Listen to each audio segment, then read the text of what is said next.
Listen to this. This is the tape I found downstairs. This is Professor Raymond Noble, Department of Ancient History, log entry number 2. I believe I have made a significant find. Death has come to your little town, Sheriff. Don't you blame the movies! Movies don't create psychos! Movies make psychos more creative! We have some sights to show you.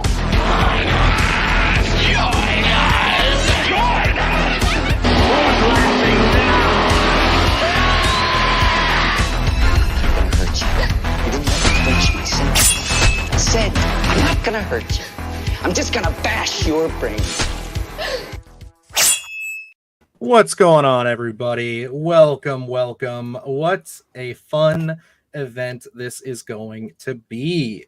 I am Dylan Newell, for those of you who may be new to the channel, and the gentleman in the middle here is Luke Janesco.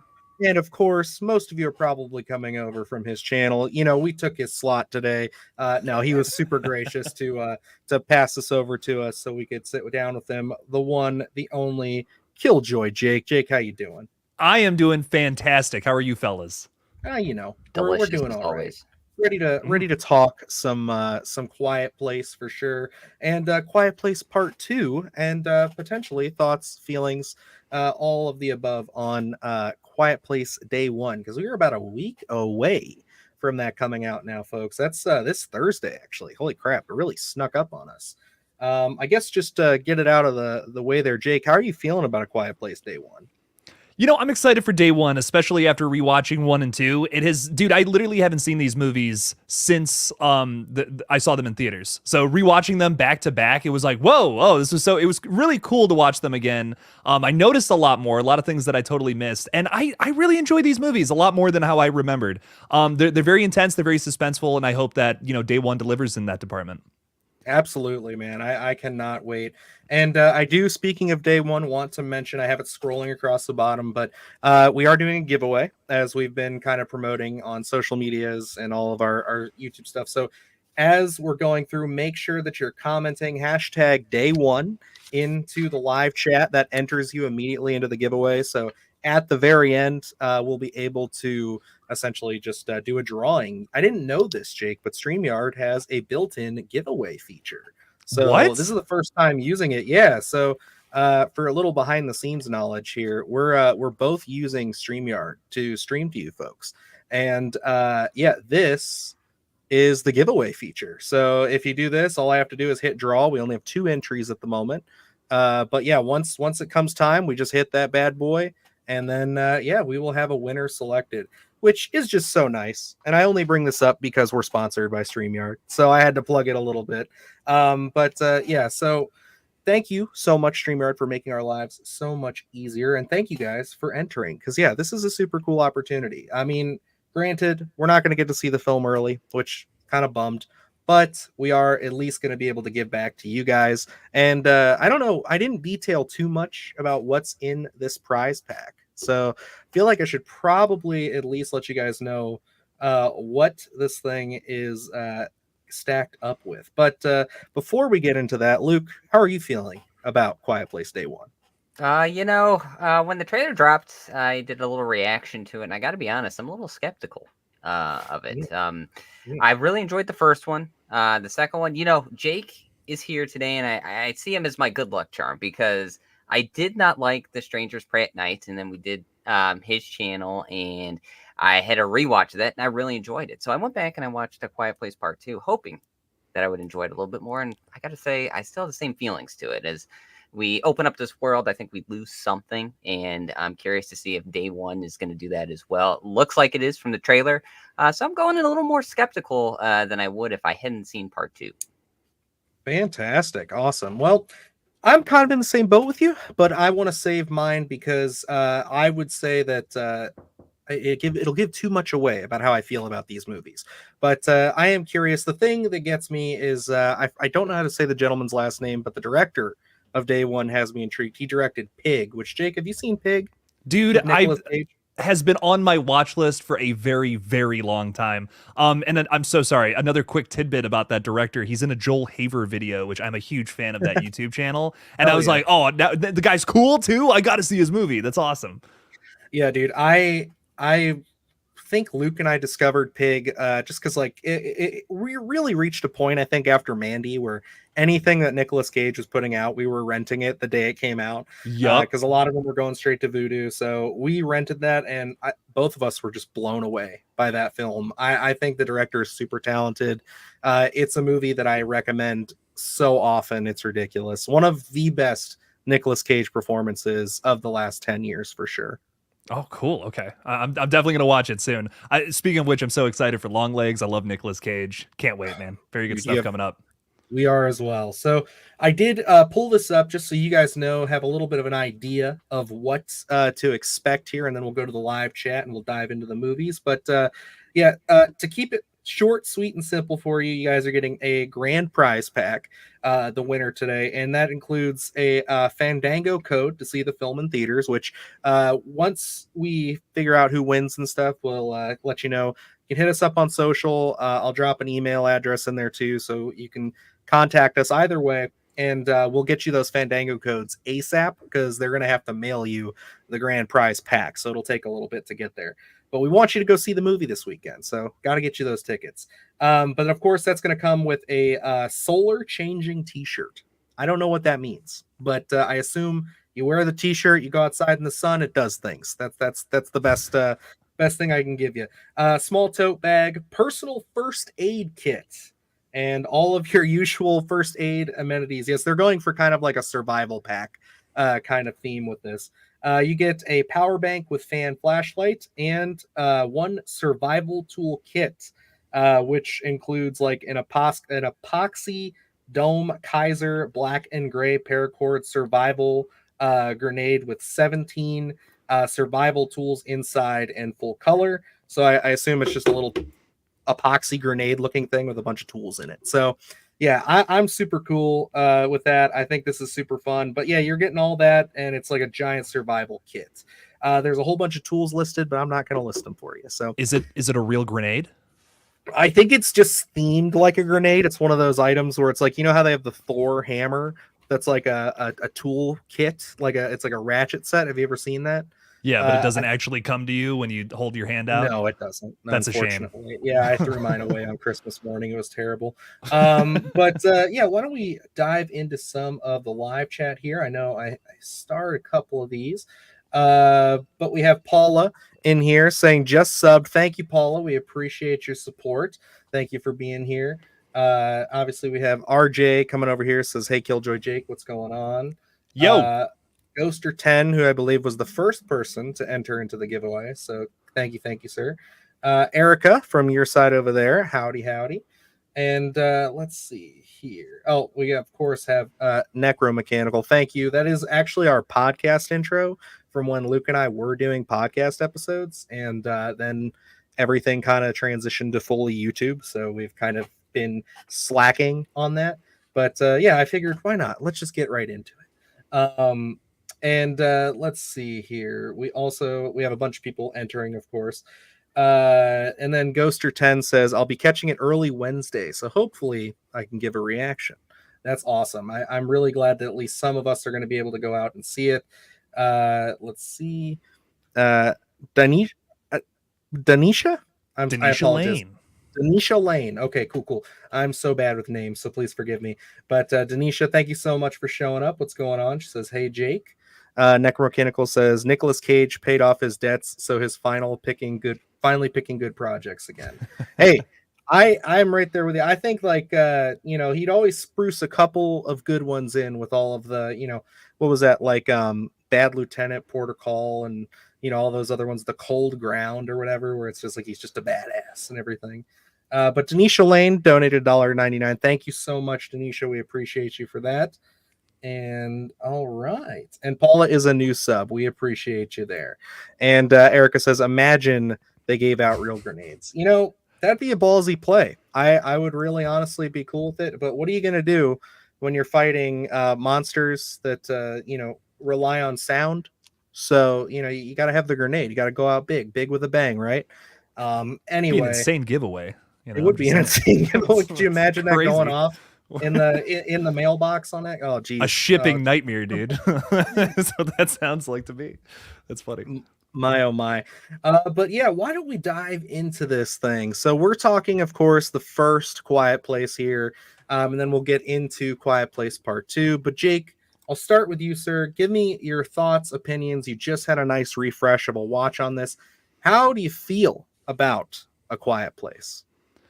I really like the first one. Obviously when we get into part 2, I think it gets really messy with the lore of the world, and I think that seems to be what most people's problems are with this franchise so far. But I think this first one is just simple, to the point, and just really well done for what it is. It's a small little contained apocalypse story, and I think that's what makes it so refreshing. Is like so many other like apocalypse, like the world has ended and now we're following survivors. It's always big, it's always huge, you know what I mean? This is a small contained little story on a farm, and I think that's kind of the magic of it. I think that's what worked so well for people, especially because the characters are great without really giving you too much dialogue. You care for them.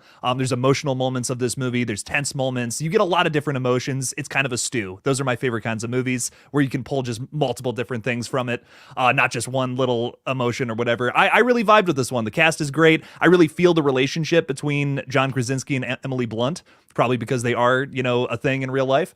That works really well for me. There's a lot about this movie that I kind of forgot about, it was great to rewatch this one and do a refresh on. I had a great time with it, watching it again.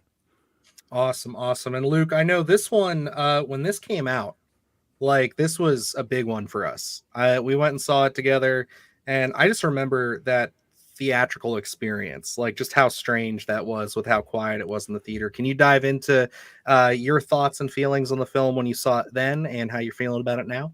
Yeah, I just remember, this trailer playing in front of quite a few movies as we were doing by admission only at the time, and just covering a bunch of different films, not just horror. And I was super intrigued by this one, just from Emily Blunt's in the bathtub and not being able to make any noise. I thought the tension was already there in that trailer. So actually going to see this, we saw it on was it like a Saturday or Sunday morning? It was like a Saturday. No, it was a Sunday morning. Yes, okay. It was a Sunday morning. And I mean, the theater was packed, and we didn't really know what to expect in there. But what an experience that is, seeing it in the theater, just because there's nothing like it, especially when you play with the element of sound like they do in the film, and just being able to hear it in the theater. There was nothing like it at the time. And, I don't think I've had anything that really replicated that experience thus far. Revisiting just to talk about it, I got to say it still holds up. I think where you look at this film, and we all love creature features, but this seems like an actual story that happens to be a creature feature rather than a creature feature with an accompanying story, because they really do focus on those characters. And, the relationship for me where Lee and Reagan, I think that's really what I focus in on. And, what you see, how their relationship grows, and, her not knowing how her dad feels about her after, that cold open, which is, I mean, we'll dive into that. That's another beast in its own. So I think, just the character work, I think that's why this sticks out in terms of different creature features, especially that post-apocalyptic stuff like Jake was saying, where, in 2018, we had that fatigue of The Walking Dead. I think, that was kind of, gosh, another season of this is coming out, but they really gave us something different here, where it was that focal point of the family on a farm. And yes, we did have these monsters, but we have so much time with just the family themselves. Yeah, and literally second the entire sentiment you gave about our experience in there. Just remembering how shocked I was at how quiet the theater is. Because, at that time we were getting all the Avengers movies were kind of at their peak 2018. So it's one of those things where it's like, I'm so used to going to the theater and people being really audible and a lot of gasps and stuff. So like to have a film that was like, it was scary, it was intense, but like the whole theater was just like, every time something crazy would happen, you'd get that reaction, but it's the only time you'd hear anything. And it was seriously one of the most unique experiences I had in the theater of that year. And I would say for a long time, I think that it really stands out to me. Yeah, I really do love the character work in this. I know that's kind of going to be the sentiment, I think, for many people, because I think not only is the cast really good, but they really focus hard on making you care about this family. And like Luke said, I mean, we can get right into it. That opening, Jake, when you first saw the film, and I forget the little boy's name. I just watched this Bo, again. I think. Is it? Bo, yes. When Bo gets snatched up by the creature, how was that? I thought that scene just was brilliant with the rocket ship and everything. But how are you feeling about it? You know, I think now I'm really impressed by it, but this might be a hot take. When I saw the movie at first, you know, I had just come fresh off of It from 2017, and I'm like, okay, this is not Georgie being killed at the opening. But that, you know, this was Jake back in 2018. Now I can really appreciate how powerful this moment is. Even though, you know, maybe it was a trend, it's an effective trend. There's a reason it was a trend, right? No, this is a great way to start this off, because I don't know if a lot of this movie would work otherwise. Like, I think, you know, with so many conventional films, you have dialogue at the beginning for a reason, right? Exposition. It's the most typical way to deliver that. And this movie doesn't really have that. Like, you're reading subtitles. This is a big controversial point when it comes to like international films, for instance. Like, some people won't even like watch them because they have to read it, right? People hate doing that, and they say they can't connect with the characters. I feel like this film, the reason it subsides that is because of this opening, because it's so emotional right from the get-go. It gives you everything you need to know about the story you're about to get into from that opening scene. It's dark, it's malevolent, but it's also so emotional and heartfelt. And I think I don't know, it's kind of brilliant for that reason. I think in a way it's maybe even more well done here than it was in It 2017. So I love it. It's great. Good to hear. Good to hear. Luke, I was sitting right next to you when that happened. I think we both had, we kind of expected it, but it's still one of those, it's a very shocking scene. But how are you feeling revisiting it? Does that scene still hold some weight, maybe a little bit more now that you and I are fathers? Yeah, I'll say absolutely. I know, I know. Jake compared it to 2017's It, and I think, you know, looking at It, where, you know, if you know the story of It, even if you just saw the miniseries on TV, you know what happens to Georgie. And there's a moment in time where he gets his arm ripped off, and, you know, he's crawling. And I'm like, this seems like a little bit of overkill. You know, it just seems like, do we need to show all this? I think the beauty of A Quiet Place and Bo's death at the beginning there is this abruptness of, we don't even have time to really sit with it. He is snatched up. It's not gory. He's just taken off screen. We have Lee running, and, you know, I think it's heartbreaking to see him running past his family as fast as he can, and then he knows what's going to happen as soon as, you know, where he's slowing down. That's the cut, is he's slowing down because he knows he did not make it to his son. And I think, you know, to open up on such a somber note, you know, anything's on the table. And one of the things I love about the cold open in general is that you look at the world and it looks normal to us, but when you have Bo with just a little rocket ship and everyone's acting like he has a grenade in his hands, it's just like, okay, we're in for something very different. They're walking on sand. They're really world building in just this first, I think it's like 10 minutes before we even get to the title card, you know?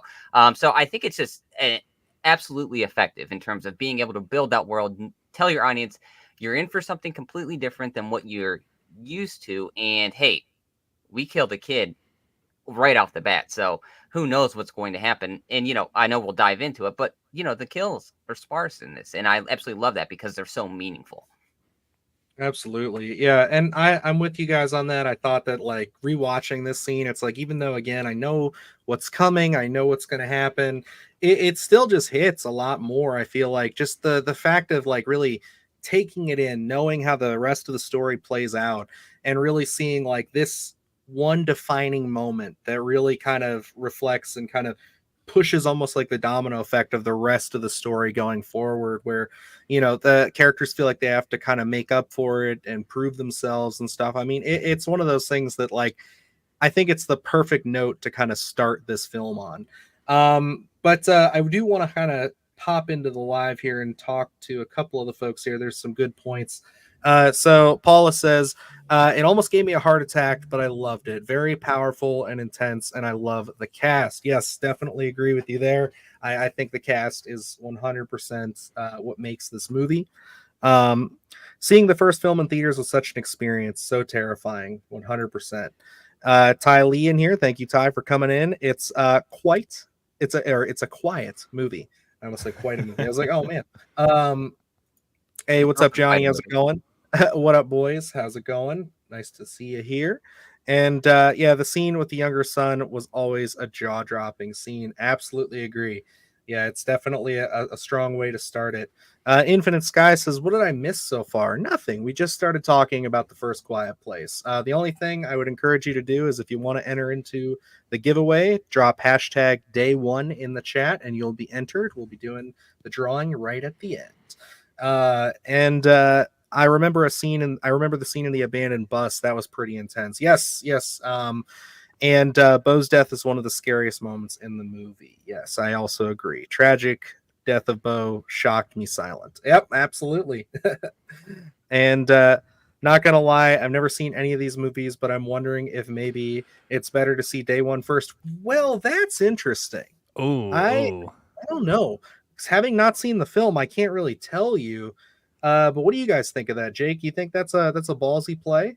It's a ballsy play because what I can tell you is that from the trailer, there's already something that I know is going to lead into the second film, and I don't want to say what that is if you haven't seen it. We're probably going to talk about it as we get to the part two. Yeah. But there's a character in part two that is also in day one, so I imagine we're kind of setting up how something happens in part two. So that's totally up to you, my friend. But it's a ballsy play for sure. Luke, how do you feel about that? You think that he should watch the other two before he hops into this one? I mean, I don't want to curate anyone's experience in terms of what they want to watch. I mean, by all means, if you want to have that theatrical experience of A Quiet Place day one, I say go for it. But, I think with all this happening, I think, that connective tissue in terms of being able to be in the theater and say, oh, this is a callback or this is a character that we've seen thus far. I think, you might have a better experience that way, just because I think there are going to be little tidbits in there, little nods that we're going to see that you might enjoy as a fan of the other two Quiet Place films. So, if it was me, I would say, I don't know if the other two are accessible streaming. I did not look that up before we jumped on the stream here, but if they're accessible streaming wise, I'd say, hey, give them a watch. I'd say the first one holds up phenomenal. The second one, it's your choice if you like it or not. I think it offers something a little bit different. So I say if you want to go to that theatrical experience, hey, go for it. I don't think it'll ruin it. Yeah, I would definitely say, in my opinion, I don't know how much day one is going to manage to set you up with everything, because I feel like at least this first film is so imperative that you see that first, because they do a wonderful job, and this will kind of segue us into my next segment for you guys here, is of setting up this world. I think they really give you a good sense, just a taste, really. We don't get anything beyond really the farm. There's a couple of adventures out there, but we really get to stay with the family, but still we get so much with just in Lee's office and stuff, and seeing all the newspapers and all of the little notes on the board and stuff. So how do you guys feel, starting with Jake there? How do you feel about the Quiet Place as its world building and kind of what they do in this first film to really give us a sense for what not only our creatures are, but what they've done to this planet so far? In specifically this first film, I dig it. As we get into two, I'm like, what? But in this first film, I love it because it makes it seem like this all happened so fast. It just makes it seem like, everyone had maybe a week before the whole world kind of got taken over. Obviously that kind of gets retconned in the second film, but I love that we see that shot of the newspaper, that it's sound or whatever on there. I think that's really interesting to me, that it's we had a little bit of preparation, but it's such a devious monster that you can't even talk. That's a horrifying situation. I don't know how anyone could really survive in that. So that I love that you get that sense during the opening sequence, but you also get this scene where John Krasinski's lighting up that the fire on top of the tower or whatever, and you see all the other ones light up, and then later on in the film there's less of them. I love that. I think that's really, I don't know. It's fun. It's apocalyptic, but it's hopeful, right? I think that's a big thing about these movies, that because we were just talking about seeing day one before these two. I think that not only it's not only a spoiler thing, it's also establishing the tone, because yes, these are apocalypse movies, but they're also they got a whole other flavor to them as well. You get the sense that there is hope in this dire situation, even though it kind of like at the very beginning of this flick, especially, it just feels like this family is screwed, you know. But as we get through the story, it gets a little more hopeful, and that's what I think separates this from the other more apocalyptic stories that are very popular right now, and it makes it fun for that reason. Yeah, I think it does a great job of setting itself apart, slightly to it. I mean, it does kind of fall into some tropey-ish nature, but Luke, sure. how do you feel about, again, just the apocalypse, the world building, everything that they kind of set up in this first one? Yeah, I absolutely love it. I mean, that's gonna, it's gonna sound like a broken record probably when you keep asking me questions about the first one. I just really enjoy the world building from the aspect of, hey, we're taking out, so many people are guilty of, where it's supposed to be show don't tell. This one is kind of, you kind of have to go that route because there isn't much talking. There's not a lot of dialogue in here. So, we have John Krasinski's whiteboard with, I think there's a source of contention there where people are like, would he write all this stuff down? It's like, I guess who knows when the world has been taken over by monsters and you're frantically writing on a whiteboard of stream of consciousness. It's kind of like Charlie in It's Always Sunny in Philadelphia, where it's like it's just connecting dots and everything, So for me, Gotta find out who Pepe Sylvia is, bro. they should have put that on the board, but so I enjoy it, and then we get the callback at the end, I think, so I think for me it works. As Jake mentioned, the newspapers, I always get like that 1950s feel monster movie with just the how their headlines are and everything. So I absolutely love that feel to it. And then, I think this is a film where as you go back and you watch it more and more, I think you start picking up more tiny world building things that, because they're not verbally told to you and you're just picking up that these characters do this, like the sand, where it's like we're pouring sand on everything so that we're not making too much sound when we're walking. I think that idea was just so smart. And then obviously the incorporation of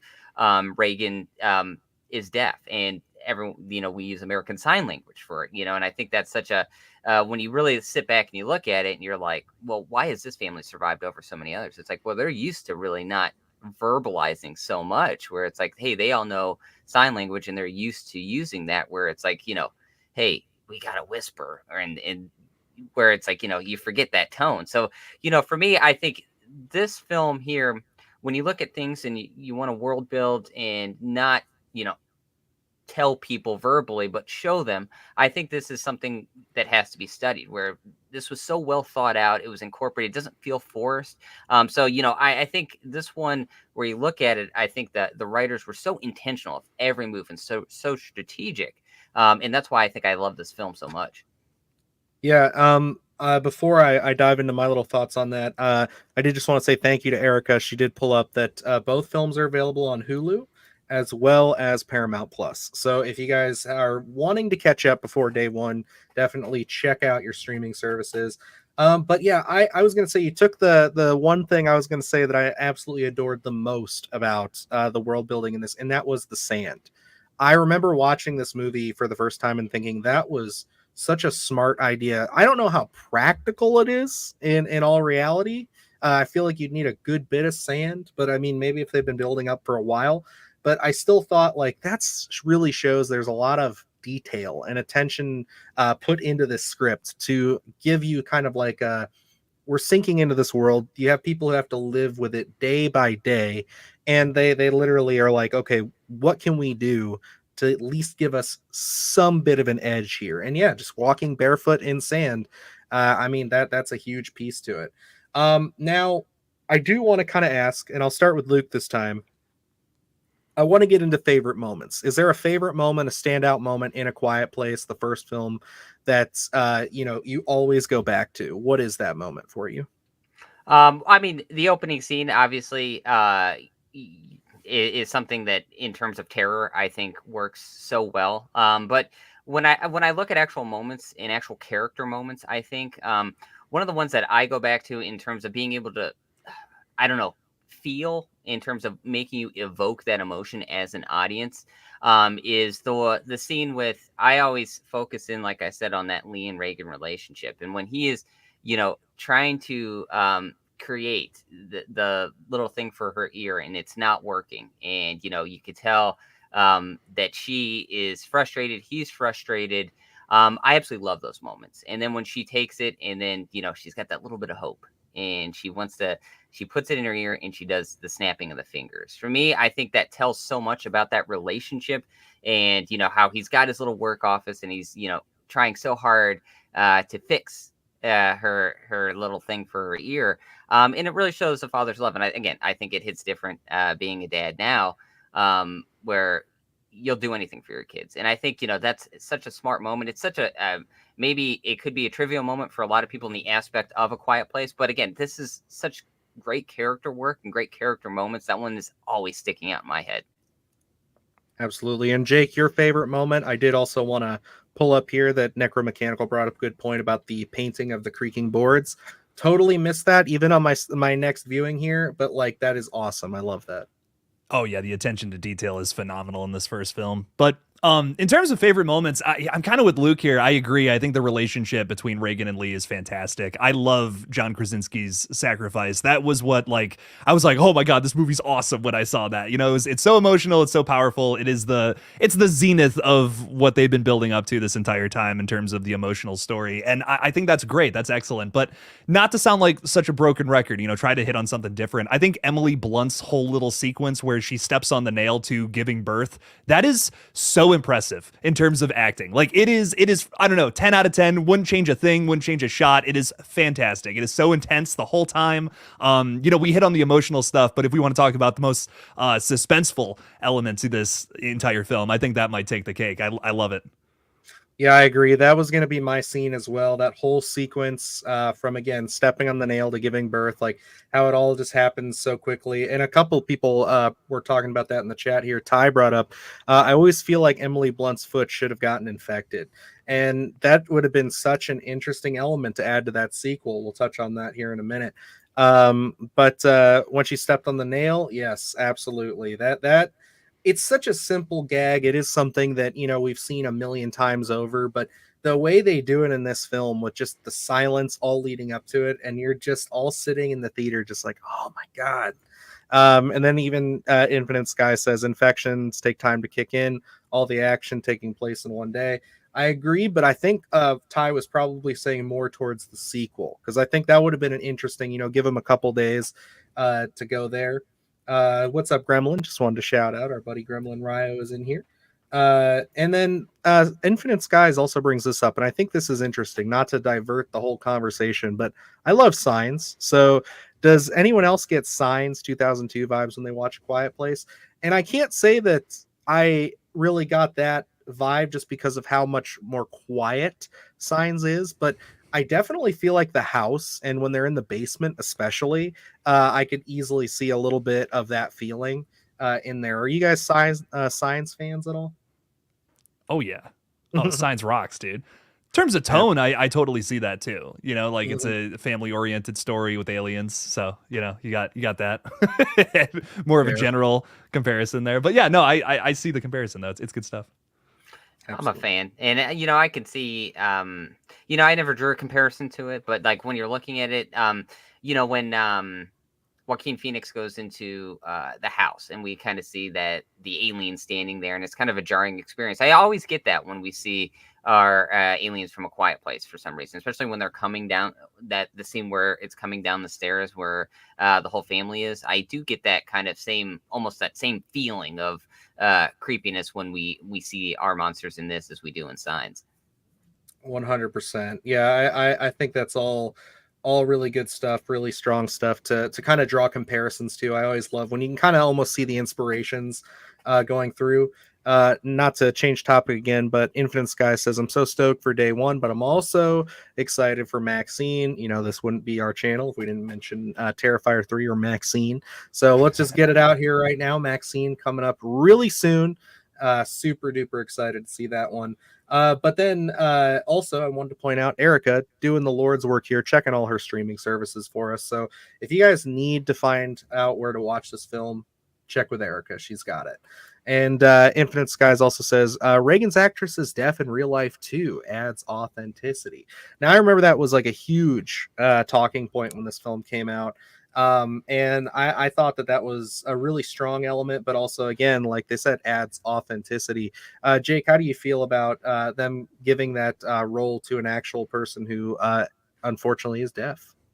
I think that's awesome because there are so many movies where they wouldn't even think about that, and Right? we've seen some recently. I mean, I'm not trying to use anything as a punching bag, but I think it's cool that this film's attention to detail goes beyond just the little plot elements. It's also like in the casting. I love that. I think it's beautiful. It's wonderful. She gives a great performance too in both of these films, actually. So Oh yeah. I think like even though we've been kind of throwing it under the bus a little bit and we're about to talk about it, I think that she does really step it up too in A Quiet Place Part 2 because she oh yeah. becomes more of the central focus too. And I did want to highlight this. Paula says I have Down syndrome, so I love seeing representation on screen. She's amazing, talented actress. Totally agree with you, Paula. Absolutely agree 100%. I think that it's one of those things where I know she's really tied to the Quiet Place franchise right now, but I'm sure that as she gets older, and I'm hoping as these films continue, we'll start to see her in more stuff. I'd love to see her do more horror too. I love to see anybody tackle more horror, but I think that's pretty awesome. And I did also want to mention before we kind of give final thoughts on Quiet Place here, my favorite scene is the waterfall scene. I really think that hit me in a different spot this time. I used to say it was for sure the Emily Blunt scene. It was for sure the Lee sacrificing himself scene. I even used to say it was the opening that I thought was crazy. But the waterfall scene this time around really, I think, cemented for me just like, damn, this is a really, really tough situation to be in, man. When the kid freaks out that his dad like yelling, it's like, oh my god, like could you imagine just like not being able to even just like yell or even raise your voice, and then just being able to do it, like what kind of hold that has on your life, like absolutely insane to me. But giving into final thoughts here, Luke, final thoughts on A Quiet Place. Is it still just as good as when you first saw it, or is this one of those ones that you think as time has gone on, maybe it's aged a little bit poorly? No, for me, this is just as good as I thought, maybe even more so, because, like I said, this is a film that you pick up on so many different world building things as you continuously watch it. And, there are so many videos out that, people are more than happy to pick up on those little things and illustrate them for you. So, I think this is one where it should be studied in terms of being able to create film, write scripts, and really show how you world build and how you create these characters and how you get this camaraderie. Like we were talking about Reagan being deaf, and I think that's such an interesting element to throw in here that is never really explained a lot on film, and I love that they had it, and it really adds casting her as an actual deaf actress really adds to that casualness of an authenticity of the family union. You know what I mean? Where it's like it doesn't feel forced, it doesn't feel out of place. She's used to doing it, and everyone else has become used to doing it. So I think yes, the creatures are great. It's a great idea. It really works in terms of the silence of the film, but really studying these characters and just being able to live with them, feel like you're having dinner with them, and then that relationship between the father and the daughter for me just absolutely works on so many levels. So this one still holds up. I love it every just a little bit more every time I watch it. So this is one that is on my regular rotation easily. Great, good to hear. And Jake, your final thoughts on the first Quiet Place?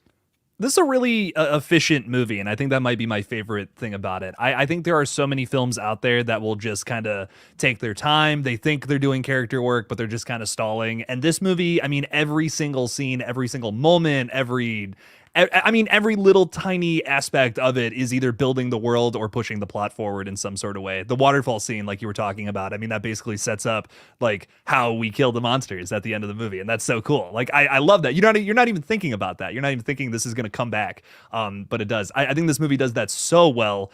where the sequel kind of loses that. And I think that's kind of the biggest reason why like 2 didn't hit as hard for me the first time I saw it, because this movie is like, ooh, mwah, to a T, perfect, like with everything that it's trying to do and set up. And then, you know, as we expand that story, we get a little bigger with it. I think that's when we start to see some problems arise in the sequel. But here, it's perfect. If this was it, if this wasn't a franchise, this is just a standalone, I would have no notes. I'm like, fantastic, great stuff all around.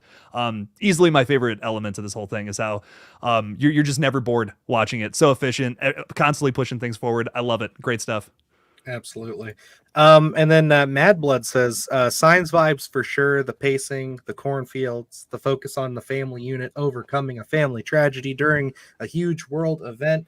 You know what, Mad Blood, you've swayed me. I absolutely agree, because like I think that's a very good dissection there. I like it a lot. And then Madison also agrees. Necromechanical says the free app Just Watch is excellent for finding where to watch things. So thank you, sir. We will definitely be using that. And then Infinite Sky says this is a hot take, but my favorite scene in the film is when they're playing the board game and the son accidentally knocks over the lantern. It's such a tense, nail-biting scene for me because all the things you can imagine could happen next. And you know, not to bury the lead on part 2 here any longer, but I gotta say, that was one of my favorite bits of the trailer. I remember when that trailer first came out, they really emphasized that as being like the, oh, what the fuck kind of moment. And you know what this movie kind of reminded me of? I don't know if it was 2017, it may have been the same year, but what's that movie with Joel Edgerton where it comes at night? Where they kind of had a very similar trailer where it's like, it's kind of a monstery thing. We don't know what's going on. Spoilers for It Comes at Night. It's not a monster. It's the monsters inside us. But you know, I like that movie. We had a long debate about that one. Luke and I did. Have you seen that one, Jake?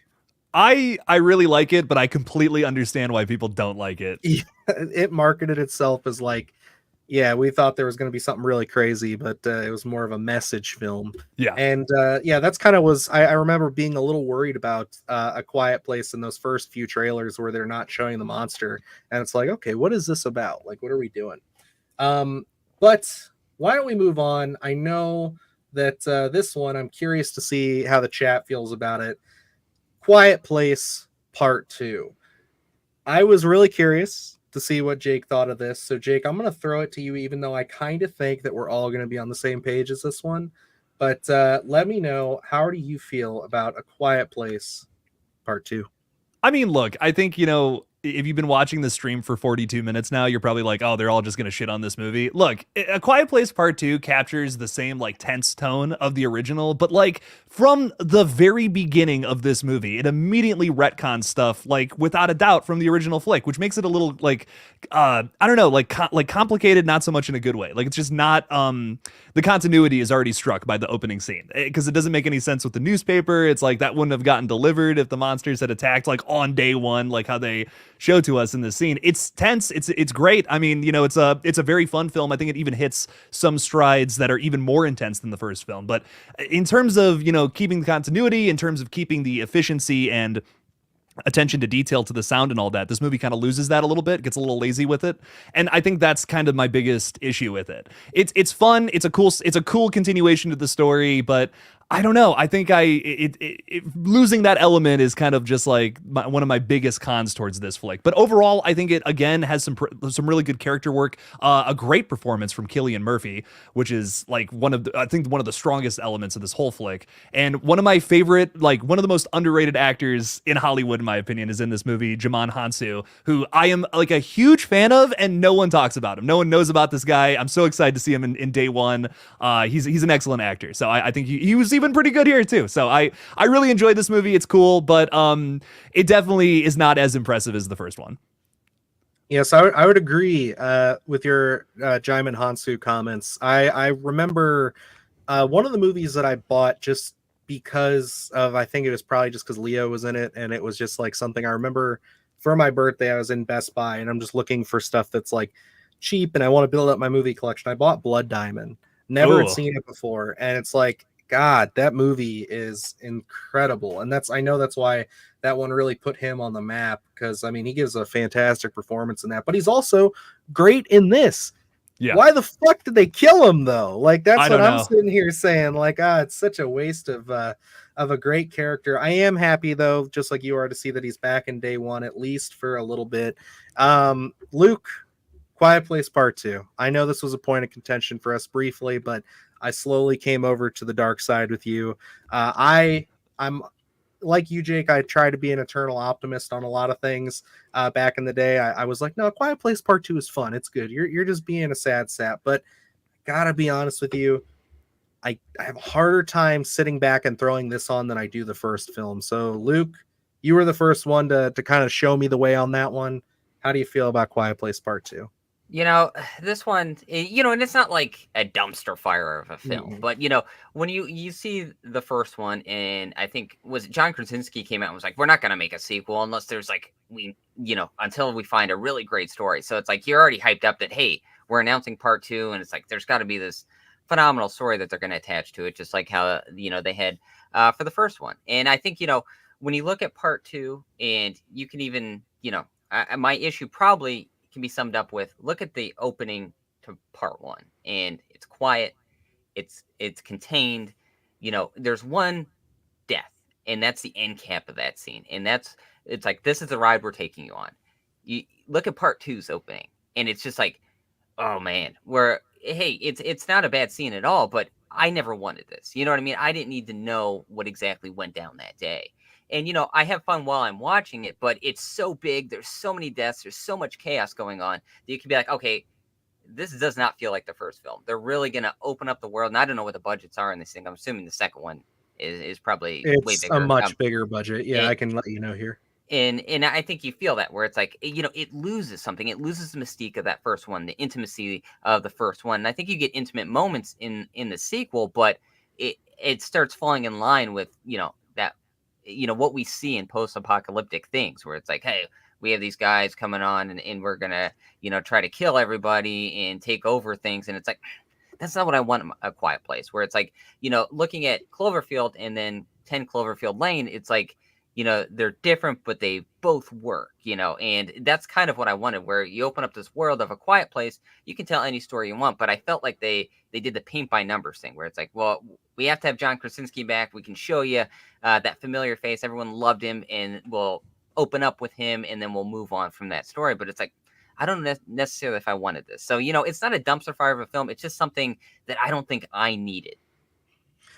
Yeah, I'm right there with you. As much as I love the kind of cliffhanger that we're left on with the first film, with Emily Blunt, they finally kill one of these things, which I know is just kind of like the whole premise of the first film was like, they haven't even killed one of them, and they don't even know if they can kill him.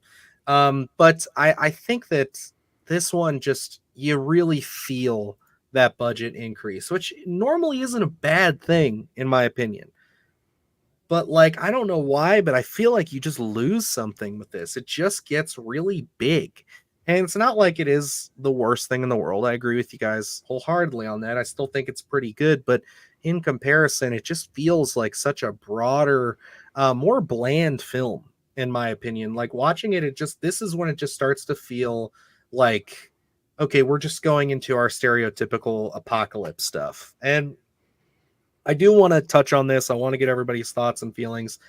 For me, I think the standout moment for this film is the opening.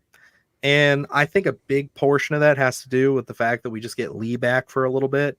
I think that John Krasinski is just, such a great, likable character, and seeing that whole family unit interact again is so nice. But again, I think that that's one of those things where it's intense, it's crazy, but once I've kind of resigned myself to understanding that, okay, it's not going to be as memorable as the first film, I still find myself, every time I throw this movie on, loving how intense and crazy that opening is, especially in the theater. Jake, how do you feel about it? I love the opening scene. It is well done. I look back to Part 1, and I look back to how, like, the opening scene in 1 too, I think, like I was saying, kind of like sets up that tone. You know what you're getting into. This is an apocalyptic story, but it's also going to be really emotional. I feel like the only thing, like, yes, while this opening scene is really intense and really fun and probably one of the best moments of the entire flick. The only thing you really need from this opening is dive. You know what I mean? That's it. That's really all that's all that sets up about the whole film moving forward. And that's kind of I guess that's my biggest issue with it. It's fun. It's really intense seeing them learning like what's going on, you know, and how some people are reacting to it better than others. The phone going off in the cafe or whatever, I think is a really tense moment. That's cool.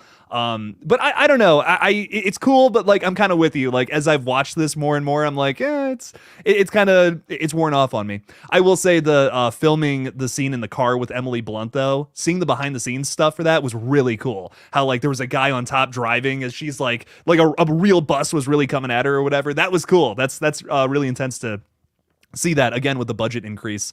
They were able to do stuff like that. So it's fun. It's intense. And I love that about it. Yeah. And Luke, how do you feel about the opening?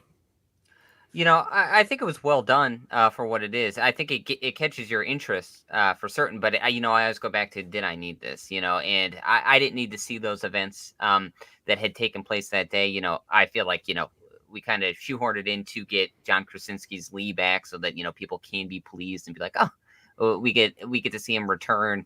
And then, we're establishing Killian. What is his name in this? I forgot. His character. Are you talking about Cillian Murphy's? Yes. Emmett, that's right. We're establishing his character in that connective tissue, and I'm like, okay, it works to an extent. It's filmed really well, and I like the concept. It's just a bunch of chaos. It's something, like I said, in terms of comparisons to the first one, it was not something that I was getting the same vibes of that original. So, for me, while it's well done, it just didn't get me invested in terms of, okay, we're back on this. We're back in the saddle to be like, okay, we're getting another story from A Quiet Place Part 2. It just felt so big. And I was like, I don't know if I'm vibing with this one. But I mean, yeah, from a technical standpoint, it is well done. Yeah, and I agree with Jake that some of this is really interesting to see, especially with this opening scene, how they put it together and just kind of where the budget went as far as just upping the action. It is fun. It is exciting.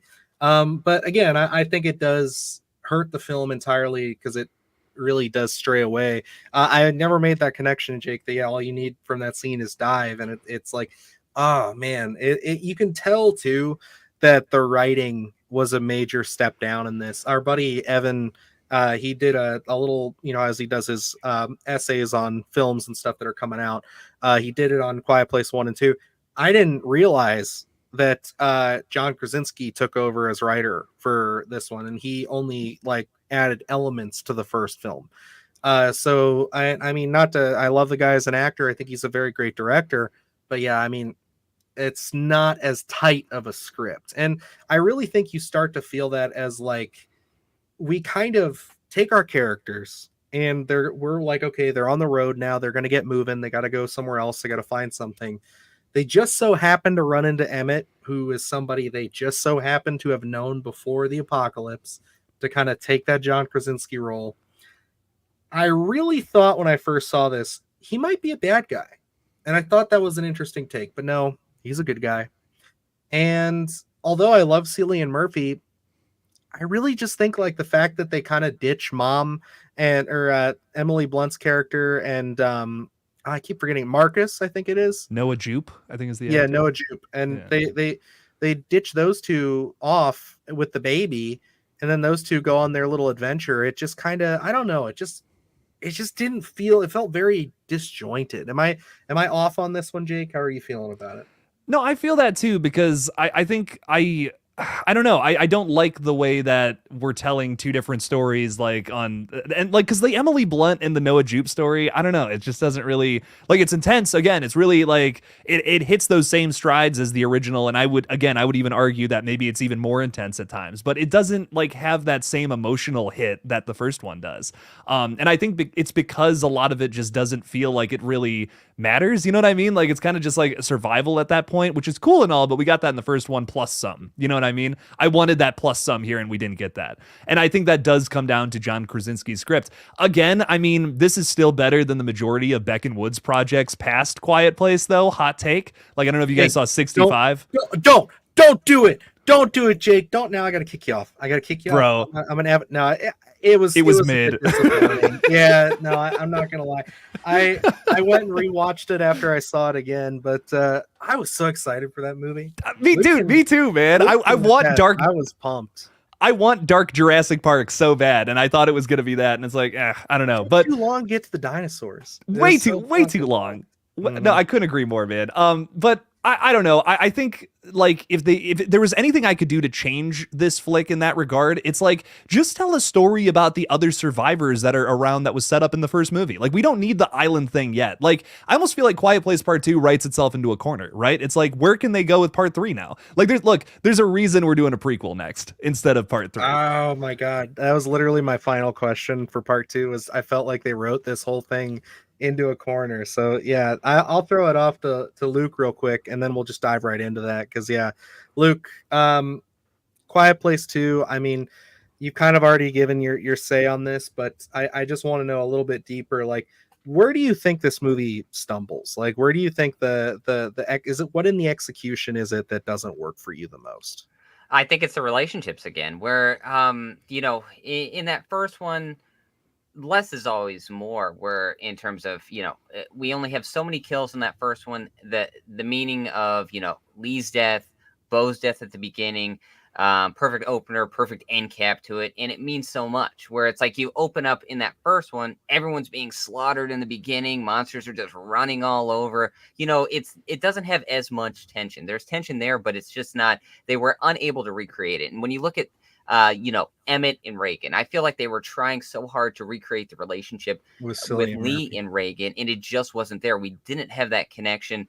That first one has such a slower pace before all hell breaks loose, where it's like hell. In the second one, we're running through we're getting into bear traps trying to not get killed by monsters. It just feels like we're really focusing in on the action aspect of things, and I don't know necessarily if that was the right way to go, where you have that first one with such an intimate story, and then these ones where they are breaking off the cast, but I don't think any of them really recreate the camaraderie that we get with the entire family unit in the first one, and they're trying to intertwine those storytelling aspects with the relationships, and then also add in a lot more monster action, and it just doesn't work. And then when you get those elements of the guys trying to take over or trapping Emmett's character, and it felt Walking Dead to me in a certain aspect to it, where it's like we're falling into these familiar traps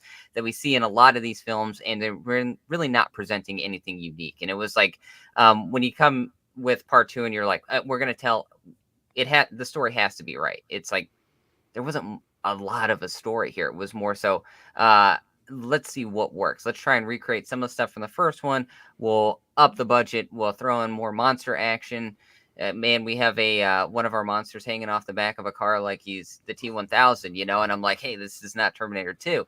But it seems like they tried to go that route, where it's like you look at the more intimate storytelling of Terminator, and then the grandiose Terminator 2, which those work. This one, I think it lost something and just it fell flat for me.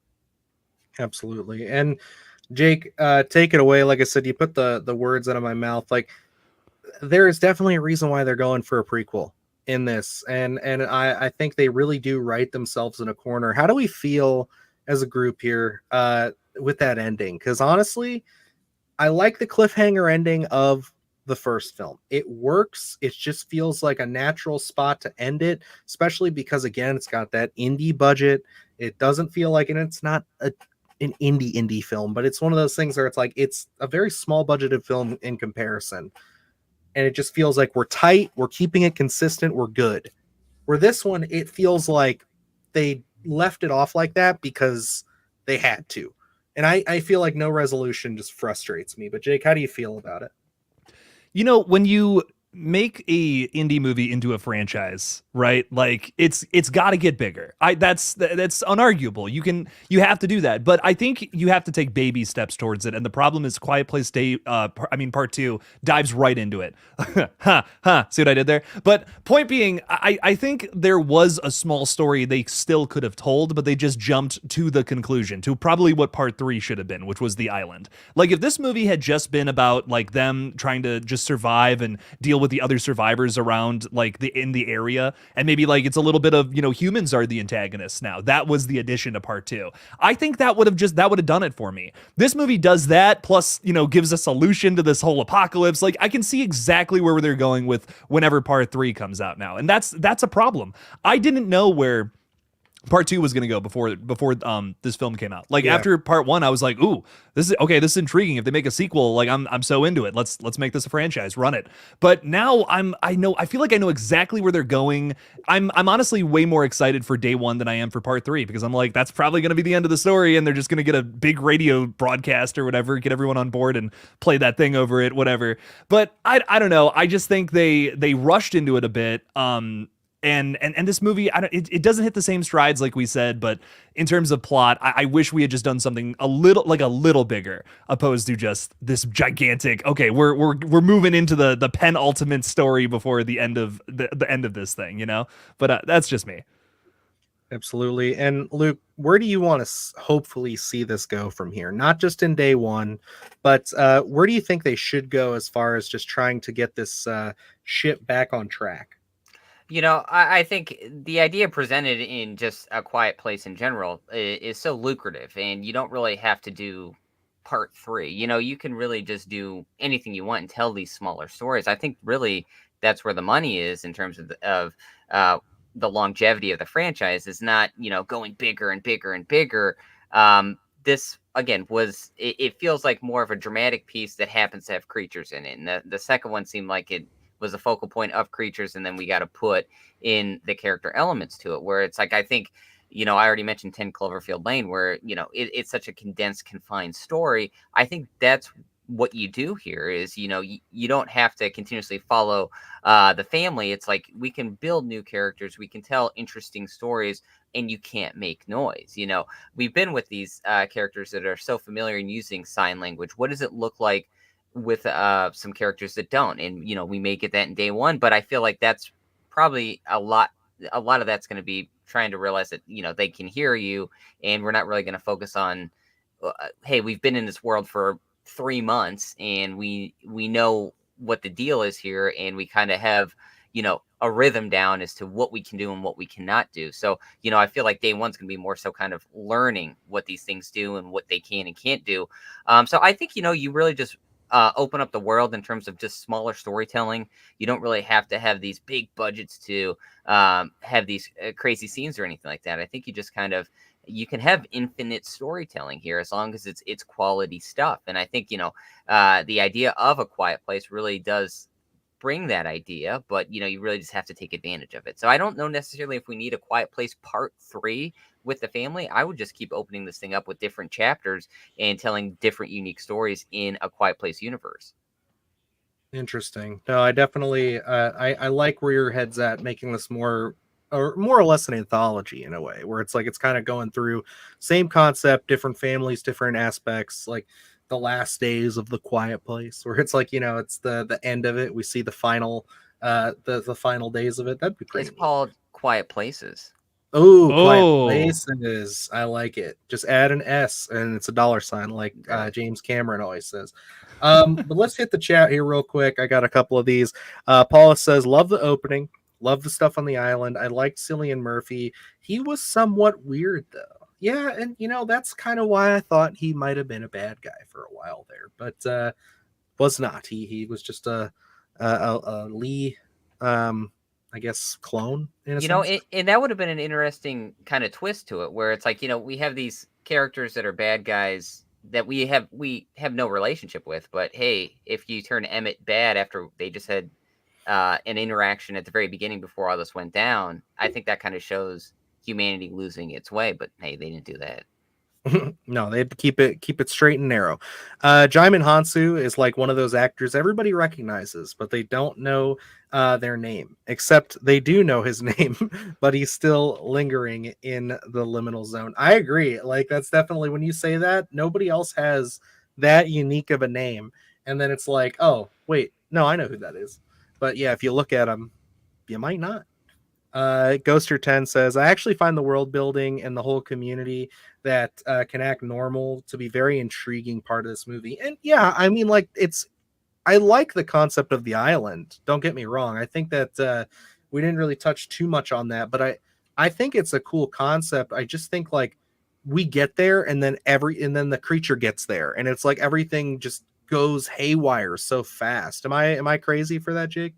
No, I agree. I like the idea of the island again. I think we just smashed like part 2 and part 3 into one movie. You know, Yeah. that's my biggest problem with this film is like it's too much. Like I wanted that smaller contained story just like I almost go like this is a weird thing to compare it to, but I almost go back to like the original Planet of the Apes. You know what I mean? Like I love like how that original movie is just like its own contained story. The second one, however you feel about it, I love it. I know it's trash, but I love it. It is its own contained story again, but with an entirely different subset of what's going on in that world. It world builds, but again, it's still pretty contained.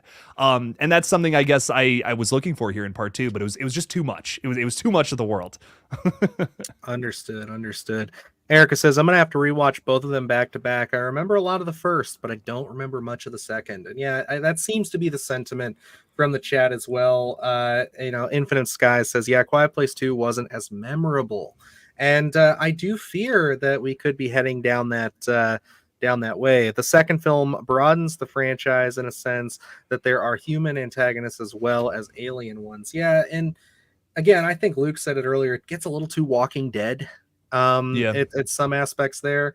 And I kind of definitely want to avoid that. You know, something we didn't talk about with the first one that I found to be another really effective scene was that scene where Lee and Marcus come across the old man whose wife is dead and he screams and stuff like, oh, like shocking stuff. Like really the first time you see that, that's really some selfish stuff to see. And then Ghoster 10 says, LOL, the 65 directors are directing a new A24 movie called Heretic. Has me a bit nervous. I'm actually pretty excited for that. We get a trailer for it tomorrow. Ooh, okay. And only reason I'm excited for that is because I saw a post when that first got announced by A24 where they were like, yeah, 65 didn't go the way we wanted it to. We thought that was a bit of a stronger script than it turned out being. But they're like, I guess they said they kind of took a break. They sat down and they're like, we want to go back to our horror roots harder than ever. So I'm like, okay, all right. You got my attention again. So I'm real excited to see how that is. Necromechanical says, in a violent, quiet place is what I want. Just give me alien monsters hunting down and killing everyone. Let's do it. Let's have it happen. Johnny in there, right? Let's see how. Yeah, Johnny versus the Quiet Place creatures. Like, good lord. Now I do want to mention, because we are coming down to the end of the show here, I will check the giveaway tool. It looks like we only have about 4 entries. Let me see if when I refresh this, what it'll do. Let's hit it again here real quick. So with this, I definitely want to give you guys a couple more minutes to enter. So if you have entered, again, just because this is new and I've never done this before, it does get me a little bit nervous. So if you've already sent it in once, send it again. If you haven't sent in, hashtag day one. I just want to make sure anybody who wants a chance at the giveaway gets it. Because again, new system, never done it. But yeah, in the final moments here, I do just want to say, I think I'm a big creature feature guy. Jake, I get the impression that you love your monsters as well. Oh, yeah. Luke, I know you are a big creature feature person with me, but you also have made some comments and some comparisons throughout our videos. So I'm going to start with you here. How do you feel about the Quiet Place monsters as a whole? Because I know they've kind of become a little bit of a joke for you, especially with the sounds that they make. Well, yeah. And I don't take this. I don't think the criminals of it are the the Quiet Place monsters. Mhm. I think that this was coming out at the time of Stranger Things and the Demogorgon, and they make a very familiar clicking noise. And I think since then, since how popular Quiet Place as well as Stranger Things was, a lot of people use the sound design of this kind of clicking, and it has become very familiar to me. For me, when A Quiet Place came out, I thought it was rather interesting. I thought it was different, but now, in 2024, I have a little bit of a fatigue of it because it seems to be the go-to for almost every monster. But I don't use that as a strike against A Quiet Place as an actual film itself, because I think they were one of the first to do it, at least to put it on my radar. So for me, I think they get a pass in terms of that. It's not uh, something that they're kind of jumping on the bandwagon of. I think a lot of other films since A Quiet Place has come out have jumped on that. It's just, oh, we'll use that as our monster noise. So for me, I think the monsters work to an extent. They don't instill fear in me. I think it's a rather intriguing design. I like the what their heads do when we get the feedback and everything. I thought that was a fun element to it. So I think it's a great design. I think the noise works for them. I just don't think it works as a default setting for every monster that we create since A Quiet Place. I got you. And Jake, how do you feel about these creatures as a whole? Yeah, I pretty much agree with Luke. I mean, I really like them. I think there's a lot of thought put into like the monster design. I think when all the pieces of them are popping out when the sound feedback plays or whatever, that's cool.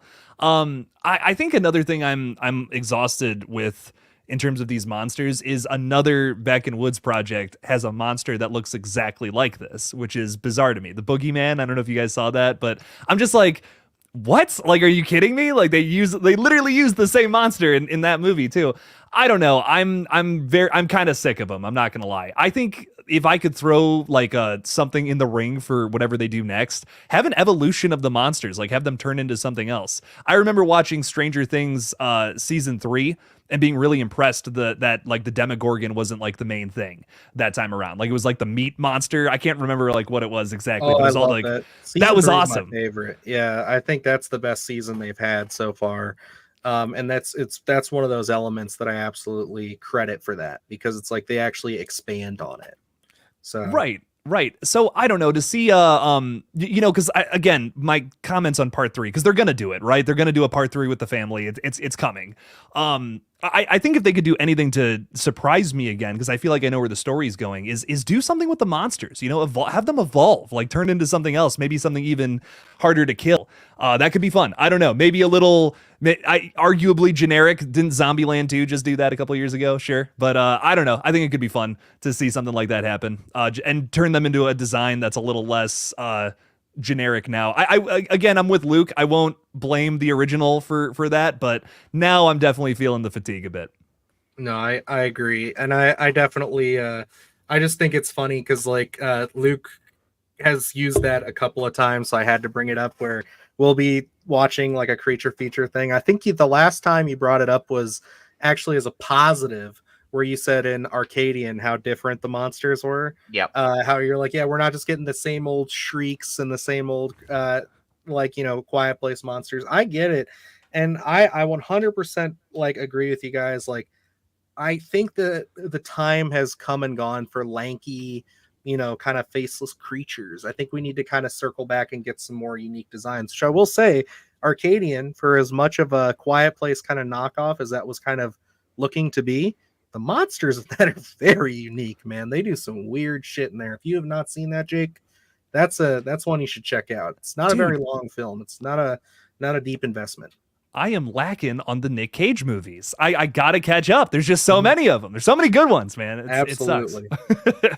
Alrighty, guys. Well, I am going to say that this is the final call. We have 3 entries in the pot right now for the giveaway. So if you want to enter in the giveaway, hashtag day one.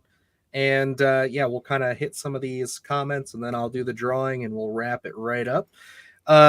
Infinite Sky says, hopefully Megan 2.0 doesn't hold back as much as Megan, which I did want to say, I have yet to see your video, but I believe it's from your hot takes video because I saw the thumbnails line up. So not a big Megan fan, are we, Jake? Oh, I definitely don't hate it. So my video today, I'm starting a new series where I'm going back, I'm rewatching like videos that or movies that I've covered before and like giving like a fresh take on them. And honestly, rewatching Megan, it's definitely one of the better PG-13 horror flicks out there, but it is still that. You know what I mean? It's definitely not very scary. It's funny as fuck to me. Like I think it has like this Adult Swim infomercial style humor about it that I can really get into. I will say I don't know if there's much else besides like the commentary and the comedy that I really like about it though. I mean it's Child's Play 2019 but a different flavor. You know what I mean? But I still vibe with it. It's a fun movie. Yeah, and I know Luke and I were pretty surprised by that one. But Luke, we haven't even talked about this, so I want to get your guys' thoughts here while I give these folks another minute. How do we feel about the spinoff for Megan? Like that was so weird to me that they're like, yeah, we're just doing that, right? It's a sex bot now. It's like, why not? That's usually the go-to, I guess. I don't know. I was surprised by it. I don't really know what to think. I was surprised by Megan when it came out, because I didn't really have any expectations for it. So to see the franchise going down the route that it's going down, I mean, I guess all bets are off. They had that marriage with comedy and horror in the original with her doing the dance and TikTok taking that by storm. So I feel like this is something where they know what the franchise is and they're going to try to capitalize on just kind of wild off the beaten path concepts. And I think if we're going to do it, Megan, I guess, is a franchise to do it with. Hey, there you go. Guck 3000 says Erica. A Megan spinoff, Soulmates, like the one Black Mirror episode is in the works. Okay. I know what episode you're referring to, and that could be interesting. Jake, how do you feel about the spinoff? Have you gotten to speak about it yet? A little bit in that's kind of why I did started with Megan, because I heard about the spinoff and I'm like, okay, I got to rewatch this movie. It's weird. I'm worried about whoever wrote that movie. Whoever saw. I'm not going to go further down that path, but I don't know. It is a weird continuation from where we started. And if we're gonna do a PG-13, that's another question mark I have about this. My head went to the exact same place yours did there, where I'm just like, so we're starting with this. And now we're going to Sexbot. I don't know, man. You might want to check that guy's hard drive. Can we get Joaquin Phoenix from Her in that, maybe? Okay. All right. Yeah. I love it. All righty. Let's just do it now. So I'm gonna pull up the giveaway screen here. We have 4 entries. So let's just I guess I won't bury it anymore. Let me get some of this stuff off the screen. But yeah, if you guys are interested in, I guess, winning the giveaway, you have like 2 more seconds. I'll give you to put something in. So if you have not entered in, we have 4 entries at the moment. Just do #day1. All righty. All right, I'm doing it now. So we're gonna hit the draw. And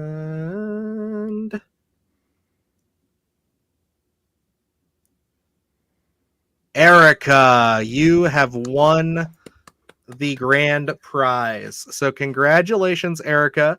Definitely I'm going to drop something in here so you can get a hold of us. Or if you want to, just hit us up on Instagram. All I need from you is an email address. I can send you your Fandango tickets right away. And then after that, I can get your address and we will make sure that the company sends you your grand prize. Of course. Thank you so much for entering. Yes. Congrats, Erica. Congrats. Yeah, that was fun. I definitely enjoyed chatting with you folks about this. I think this was good. And fellas, it's always good to have you on here. Luke, we're co-hosts, so I guess I kind of had to have you on this. But Jake, thank you for joining us. Yeah, dude. No, this is super fun. Again, thank you, Paramount, for giving us this. I'm really glad that people showed up and we got that whole thing going there. I was really nervous about this, if you couldn't tell, about the giveaway thing, because again, I've never used it before, but it seems to work pretty good. So we'll definitely hopefully be able to do some more of these in the future. As the channel grows, hopefully we'll be able to get some more interesting and exciting giveaways as well. This one just kind of fell in our lap, and Jake was so gracious to join us again, sacrifice his 7 p.m. slot today for us. But sir, I'm going to give you the floor. Obviously, most of these people are already subscribed to you, but let them know a little bit about what you're doing. So two things. I do Killjoy Jake. Thank you all for subscribing to that 25K. Hell yeah. Cool. Congrats, bud. Thank you. Appreciate it. But go subscribe to my gaming channel, Gulgotha, spelled like seagull, Gull, Gotha, Gotha. Subscribe to that. I'm almost at 250 subscribers over there, so pretty cool stuff. Gaming on that page, it's pretty sick. And I just started a new series called Horror Hot Takes on Killjoy Jake, where I look back at some of the other movies I've covered in the past, and I'm rewatching them. So check that out every Monday moving forward from now on. Awesome. I'm glad to hear it. Luke, do you want to fill in the chat real quick a little bit about what we have going on the channel as far as upcoming things? I think you can mention what we just got today if you want. So talk about that a little bit. Oh, well, we got a handful of screeners as always. We got our Devil's Bath review coming out. And then of course every other Monday we've got Beyond the Spider Graves coming out. So be there for that. That's always a fun stream with our buddy Alex from Beyond the Void, as well as Evan from Rock the Graves, as we did mention here. And we got a couple of new screeners that I haven't even had the chance to check out. We got a Dark Skies one. Yeah, it was the blue something. I'll pull it up real quick. But go ahead and hit them with the other ones real quick on what they can anticipate from us. So we got The Beast Within as well, starring the wonderful Game of Thrones Kit. Was it Harrington, I believe? I watched Game of Thrones and I can't even remember his name. So, of course, when there is a werewolf film, you know your boys over here on Splattercast are going to cover it. Do we have anything? Oh, we have Oddity coming your way as well. But that is a July release, I believe, isn't it? That is a July release. A lot of these are coming in July, so you can expect these to be coming to you guys real soon. And then I think the big one that will be really, really soon is since it's sitting right next to me, I'll just show this off right now too, is if you guys are fans of the Hatchet films, Dark Sky Select, they're doing their new physical media and stuff releases. We got sent 2 of the steelbooks for the Hatchet Complete Collection. So we're going to be doing reviews of all of those and individually, and we're going to be looking into that set as well. So yeah, I'm super duper excited to dive into that. I think it's going to be fun. I think those films are pretty underrated, so looking forward to that. But Erica, I have this email here for you. This is just our usual contact email. Just go ahead and email us there, or like I said, message us on Instagram, and we will get that set up so we can get you your prizes. And yeah, I think that is going to wrap us up, folks. Jake, thank you again for joining us on The Quiet Place here. We appreciate you all coming in and sitting with us as well. And yeah, I'm going to say we're going to have to do this again. I don't know. You got a little ongoing series. Oh, thank you, Erica. We appreciate that. You did not have to do that. We appreciate it. But yeah, you got a little series going on over there that I'm sure we'll pop back up for, where you're going through the Friday the 13th films. So I'm sure we'll collab again here soon. But I guess that's it. So, alrighty, folks. Until next time, I'm Dylan Newell. I'm Luke Janesco. And I'm Killjoy Jake. And yeah, remember, stay scared.